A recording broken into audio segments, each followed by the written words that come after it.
2024 विश्वजित म्हणजे असंख्य वेदना होत आहेत की कारण पेपर फुटला जातो, ग्रेस मार्क दिले जातात आणि बिहारमध्ये पटनामध्ये तर FIR दाखल आहे पेपर फुटला म्हणून.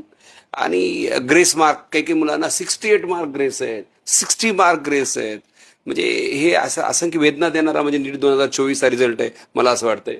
One nation one exam government सांगतं, शासन वन नेशन वन एक्झाम म्हणतंय. वन नेशन वन पेपर फोडायचा का मग? हे काय एक्झाम? आमच्या महाराष्ट्रात CET एक्झाम होती विश्वजित. मी 18 वर्ष शिकवलो, एकदाही पेपर फुटला नाही.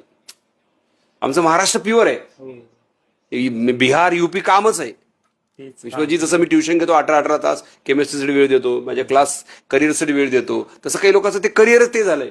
पेपर फोडणं, ते लोक पकडणं, त्याला हे करणं. तर मला वाटतंय जसं अन्न वस्त्र निवारा, ते आता भारतातल्या सगळ्या लोकांनी एक आणखी गरज ऍड केली पाहिजे, एज्युकेशन.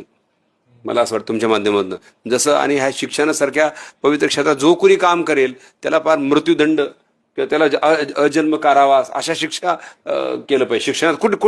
कुठलाही पेपर जर फुटला तर. कारण काही काही पालक स्वतःला विकून, स्वतःचं जीवन विकून, स्वतःचं स्वप्न विकून, स्वतःच घरदार विकून लेकराला शिकवतात, एवढा खर्च करतात आणि शेवटी अशा गोष्टीमुळं होत असेल तर मला वाटतं खूप घातक आहे. आणि